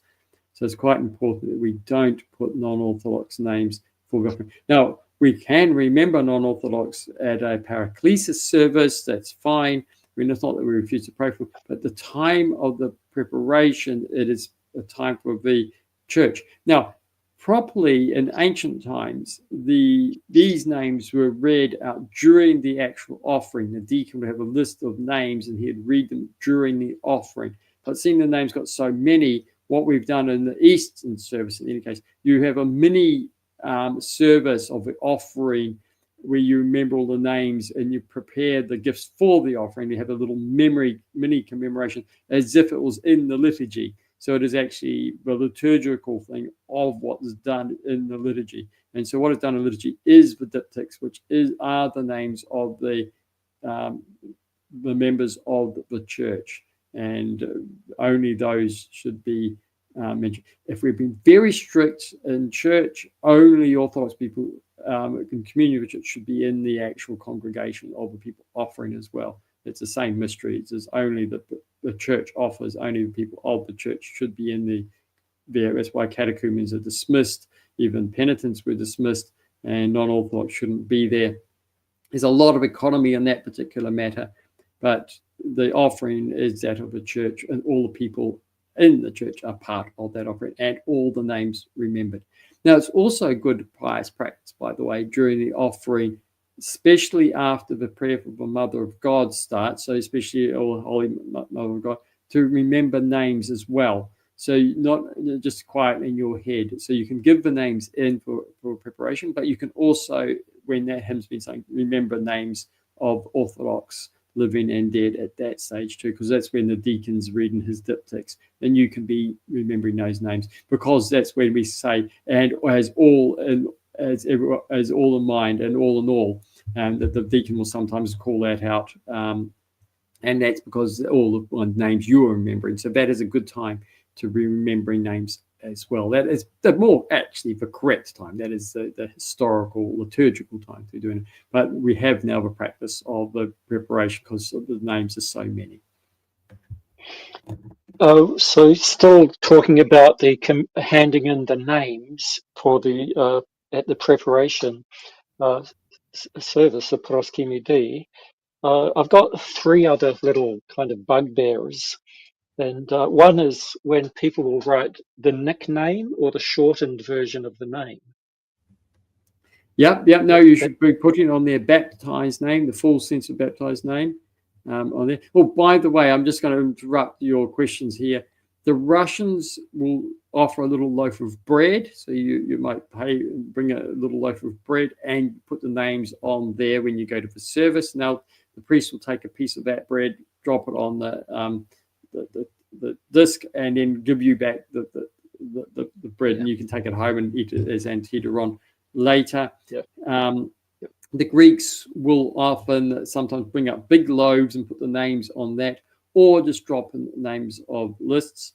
And some parishes will just have a standing set of names. So, for example, in my parish, people just give me a list that's just a standing list. When they want to change it, they just update the list. So not dropping in lists each service. They have a standing list in there. In Russian parishes, sometimes you get a standing book which goes up, and but the book's kept at the back, and when you get to church, you grab a loaf and then you put a book with it, and then it goes up to the priest who reads the names and then puts the book back in the back of a church. So there's different customs there. I just thought I'll go to both sides. Yeah, so just getting back to the shortened names, I should say to the internet that even if you've got a baptismal name, there are variations and shortenings of even normal saints' names.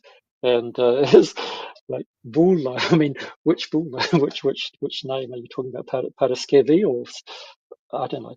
So it's so I would like the to have formal the name full is a baptismal certificate name should be on there. Yeah. the full name. Just getting back to the parish lists or the diptychs or, the standing list of names, this is another thing that trips me up a little bit, is that I've already got the names in my book of your whole family, and still you're going to hand me in the names as well, and am I going to double up your family? Like, by this stage, I've got all of your names. I'm guaranteed to be commemorating your family.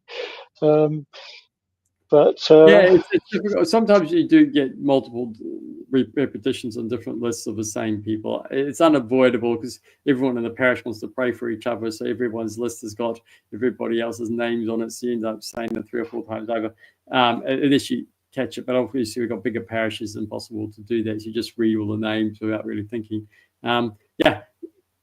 Try not, if the priest, or if you've got a standing book there and the priest's already got your names in it, don't keep repeating, because it does take time. The priest does get tired very many names. That's why some places just have 40 days and then they throw the lists out.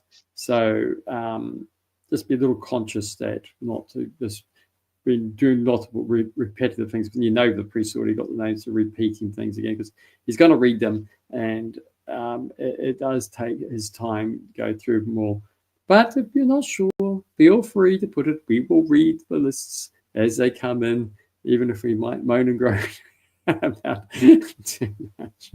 so the last thing that trips me up sometimes when I get a list of names to commemorate is if it's in a Slavic or even a Greek language, if they're writing in what they call italics, which is not what we think in English italics are, because the characters are totally different. And I might not be very expert at reading those alternative scripts.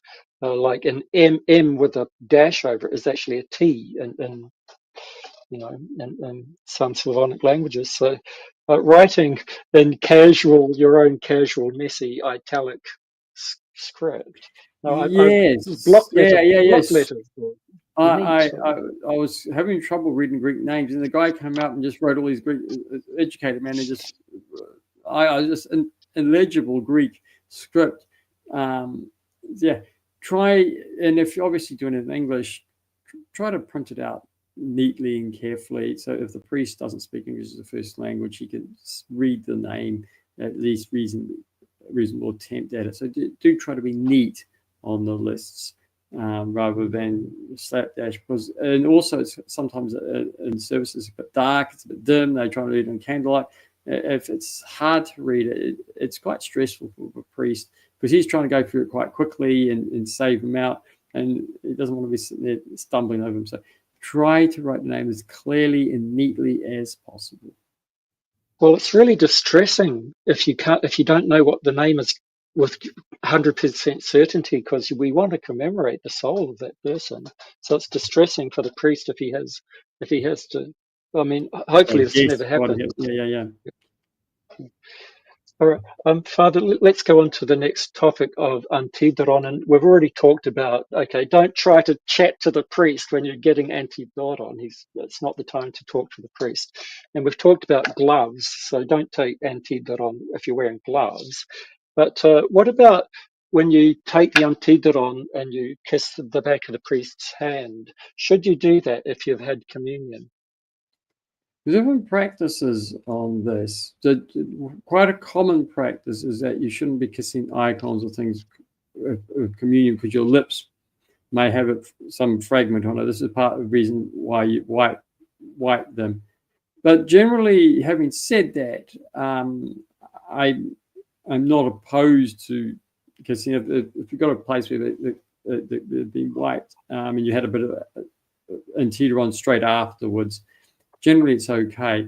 What is quite often good is just to put the hand almost kiss, not. Yeah, just the pretend kiss. Right, that's better habit than not kissing at all.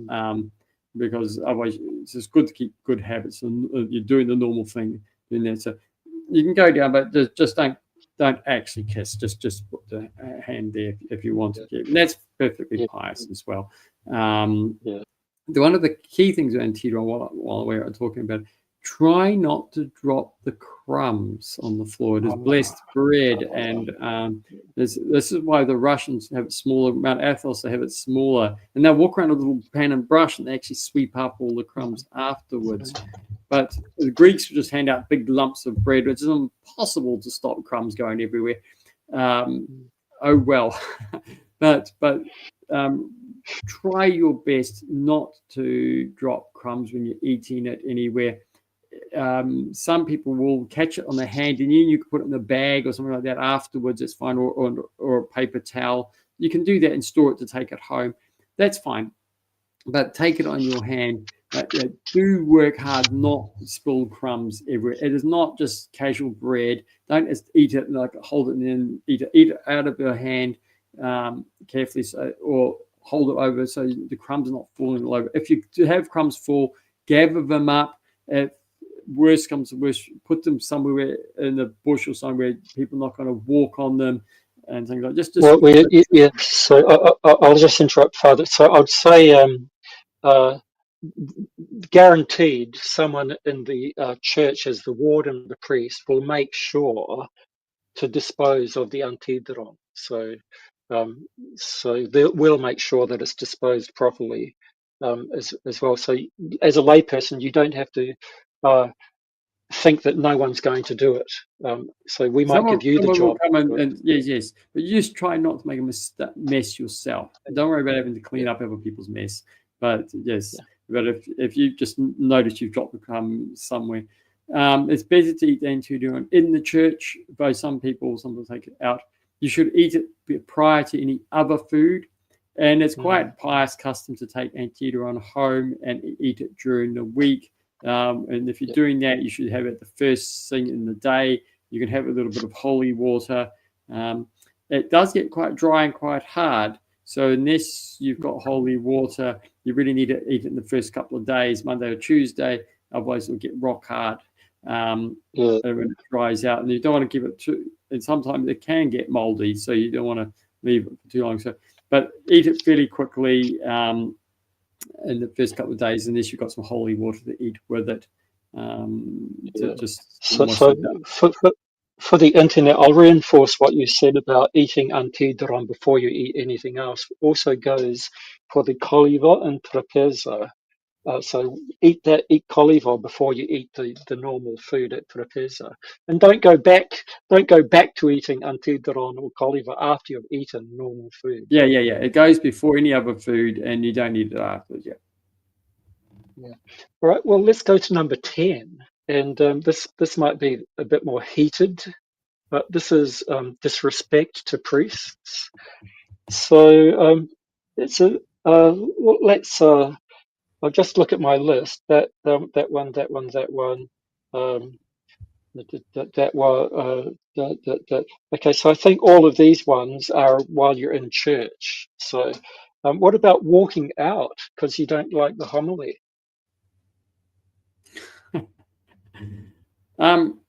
We should try to avoid doing that unless the homily is blasphemous heresy, which has been condemned by the fathers. So they're preaching Arianism or Sabellianism or Marcionianism or something, a pre-condemned heresy. Feel free to walk out. And matter of fact, I encourage you to walk out of that. But make sure it is actually the heresy and you're not just inventing that. Otherwise, don't be disrespectful to the priest. And it's nothing about what your taste is.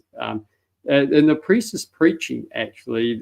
There is a mystery going on there. And insofar as he's preaching the gospel, according to the gospel, and not trying to preach a heresy, there is a grace. The Holy Spirit is speaking through him. Christ is speaking through the priest during the homily as well. Not that the words are prophetic or anything like that, but there is a certain grace, there is a certain guidance on what is said, and you should be taking it with a certain sense of respect, that it is not just the priest speaking, it's Christ speaking with and through the priest.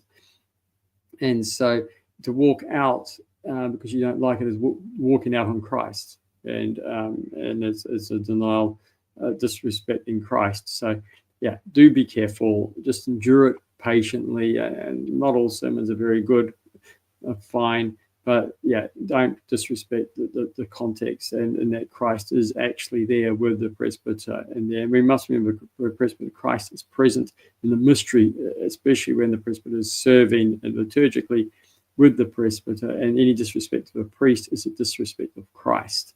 And we mustn't forget that. So in all cases in the church, as I said, unless the priest himself is acting in a completely disrespectful way to Christ, like preaching a heresy, for example, or a condemned heresy, in which case, yeah, walk out on that, or is acting completely impiously in this service in a completely shocking, scandalous way. I mean, really scandalous. I mean, not just I don't like the way he did that, he's holding that, really scandalous, publicly scandalous, then you can walk out on that because he's no longer being priest. Just a little bit milder examples of disrespect. Let's say the priest is coming out to sense each person sensing the nave, and you refuse to bow or acknowledge the priest there, like not bowing or acknowledging the censor rather. So not bowing you should be bowing when the censor comes out and points in your direction. You should give him a small bow, recognizing that you should move.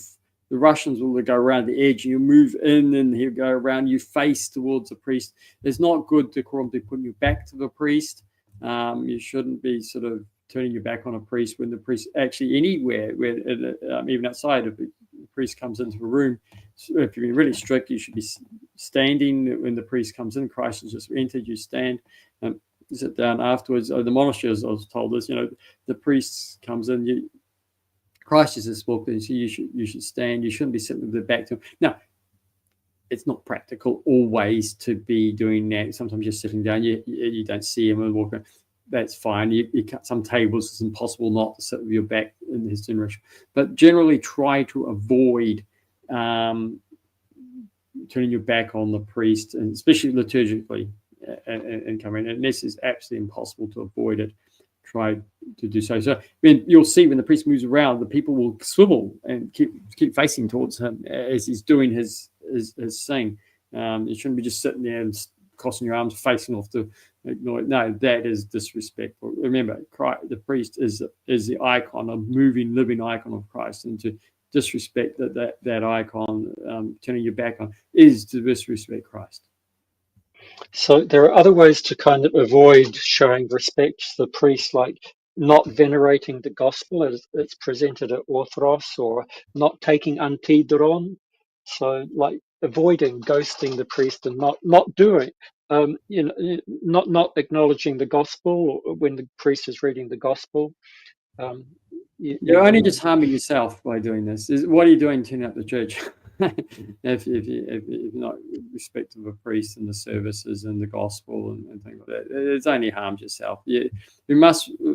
There is not. The priest can be a bit of an awkward fellow sometimes and stuff, but when it's in the liturgy, etc., he is the presence of Christ, the presence of the gospel. You respect him liturgically as proper to his liturgical function, and even if he's a bit of a horrible fellow and a bit grumpy and etc., while he's serving liturgically, it's all good, and we must respect that. This is Erebodonus said this somehow the sins of the priest. No, they don't. He can be a bit of a sinner, a bit of a rubbish, but if he's doing everything basically in standard things of investment, you must respect the service, the office. Forget about the man, respect the office, and that's really important. So unless the office has been disrespected by the priest, as I said, from very blasphemous behaviour, etc., okay, then you step out because he's no. But generally, if the behaviour is outside and he's just inside, he's doing the services pretty much as the book says, respect everything there, because it's the Christ there, despite his sins, Christ is still present there. So as a subcategory, what about asserting your own custom from your own priest when you're visiting another parish and that other priest is doing the liturgy in a different way? Yeah. It goes back to what we said. In Rome, do as the Romans do. Yeah, try to respect the custom of the priest there. I've got this as an issue with my parishioners calling me up and saying, for example, I have when you go to liturgy, you take communion. That is the canons of the church, and you're expected to be taking communion. But many different churches, Romanians in particular case, or Greeks, they don't necessarily do that. And so if the priest is not expecting people to come to communion, don't go forcing up to take communion. You've got to understand the custom and then follow it. Now, if you make a mistake, you don't know and you just turn up and there's a queue in there. But generally, if no one's going up, don't sort of push your way up. Don't force your Russian custom or your Greek custom, your English custom, or on the priest from a different place. So respect the custom. Now, occasionally you'll just autopilot, etc., and a little bit of confusion. Okay. But don't sort of be demanding it or push yourself when you can see something's not quite right. People not doing it that way. Okay, just pull back and keep quiet and stuff. Keep everything in peace. So don't, because also a lot of these customs, there can be variations quite legitimately. The presbyters and the bishops do rule the church, and so along with apostolic tradition, which is things done all the same, there are legitimate variations in customs according to nations, according to places, and even according to each priest in each parish. There is legitimate variation, which is a rule of the priest as a co-ruling with Christ. And we must respect his rule in that place and his customs. As long as they're not contrary to the apostolic tradition, we respect the custom in that place. And that is, again, respecting Christ and our mystery of our union with Christ and ruling with him. And so it's quite important to remember that we follow the customs of the place we're in. Yeah, I think this comes up especially at a parish level if we're visiting a parish that was set up by a particular ethnic group. that have their own ethnic customs, but we don't belong to that ethnic group, but we're visiting, but they're still our hosts. Yes, So yes. And we follow their way. If it's contrary to tradition, so sometimes there's ethnic habits or contradiction, then we try to keep traditions as best we can. But we've got to balance that with love and respect as well. So we don't do it in a sort of arrogant, judgmental manner, things like that. We keep it as best we can, even if we have to sort of squat down. Everybody's kneeling, and on Sunday you sort of squat on the side or something. Don't stand out like a sore thumb. That's just respectful to the place. So there's a sort of level of love, but if you're holding, that's not a contrary to tradition, then it's not. So that's different from a custom. So you've got to make sure you know what is tradition, what you're commanded by the canons to do. But even then, quite often, even some of the canonical things like communion and standing, sometimes we put that aside for the sake of love, for the sake of not causing problems in a foreign, strange place. So when we are visitors, by default, just conform to them unless it's really egregious. If you can keep the tradition sort of quietly without causing any ripples, fine, do that. But otherwise, yeah, follow what to do in Rome. Do it in Rome. Do as the Romans do.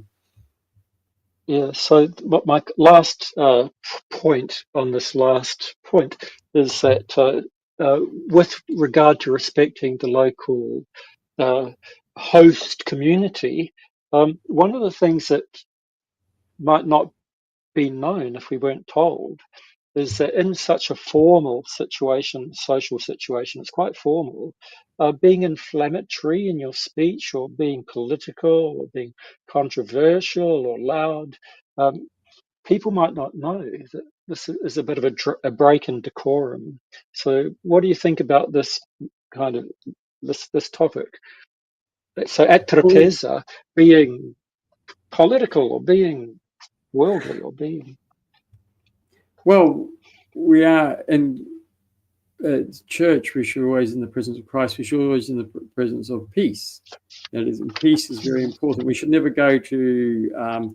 That's another important thing. We should never take communion. We shouldn't even offer the gifts. We shouldn't be at liturgy if we're not at peace with everybody in the church. So we should try to reconcile, because that's why we have constantly peace to you, peace to all, peace to all. Why? Because we're coming in communion in the church. We are united together as one body. We are one person. We have no division, no separation between us. And if we're not, that means we're at peace with each other. If we are not at peace, we're at a division. We have conflict. We cannot come to communion and or even gather together with the church in a state where we are at opposition with each other. This is a contradiction of both our union with our members of the church and with our union with Christ. So this is a complete contradiction. So this is why Christ says, if you reconcile before you offer your gifts. And so we shouldn't be acting in any way around the church or in the church where we are creating conflict, creating division, creating angst, destroying the peace and living a calm and quiet life where we're disturbing calm and quiet. That's why we don't shout. We don't.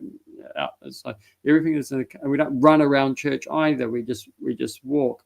So we should never be disturbing peace and calmness and quietness. Now, if there's an important reason why you need to, for some reason, okay, well, it's not excluding a necessity for it, but generally, everything should be done in love and peace and maintaining this and quietness and godliness.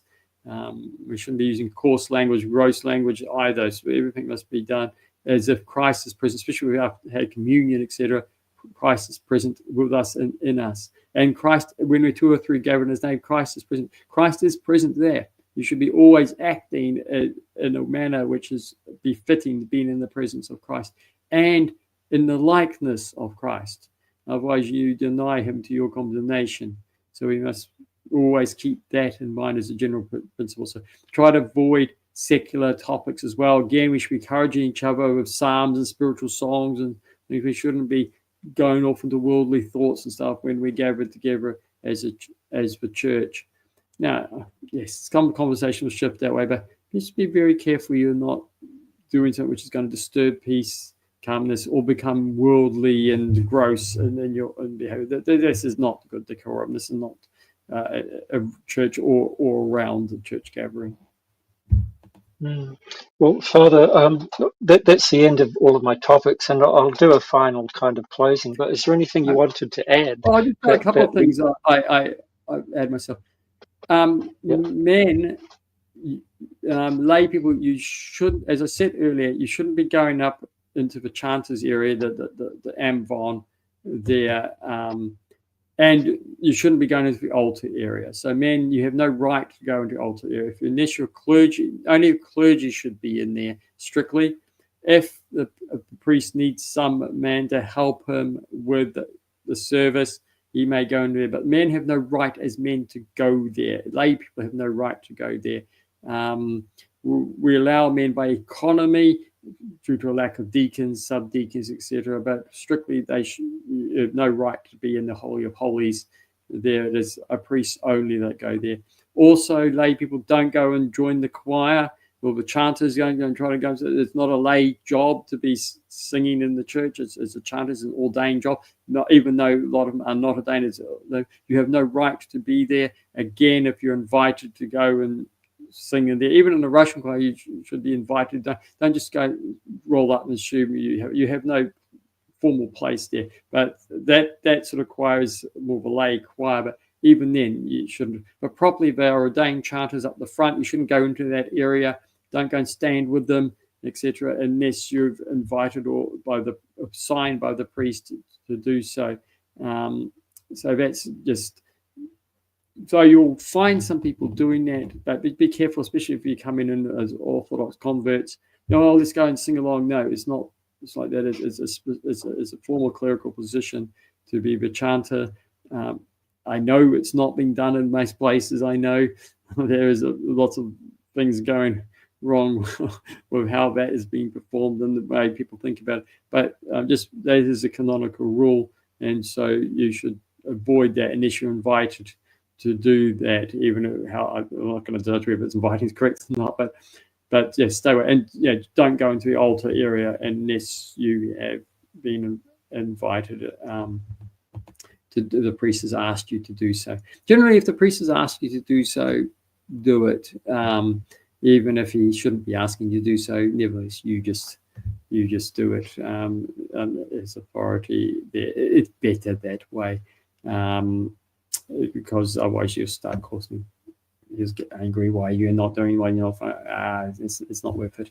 So again, peace and calmness and is a rule, basic rule. Ever keep everything in peace, and when you're in church, and calmness, don't disturb that. So if you even have to sometimes break some of the tradition yourself for the sake of love and peace, do so.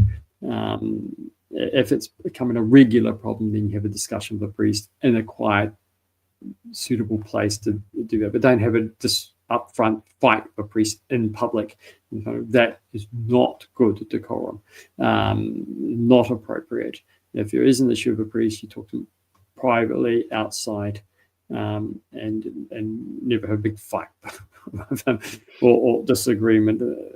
You can show a little bit of reluctance to move up. You prefer not to, but if he insists, go.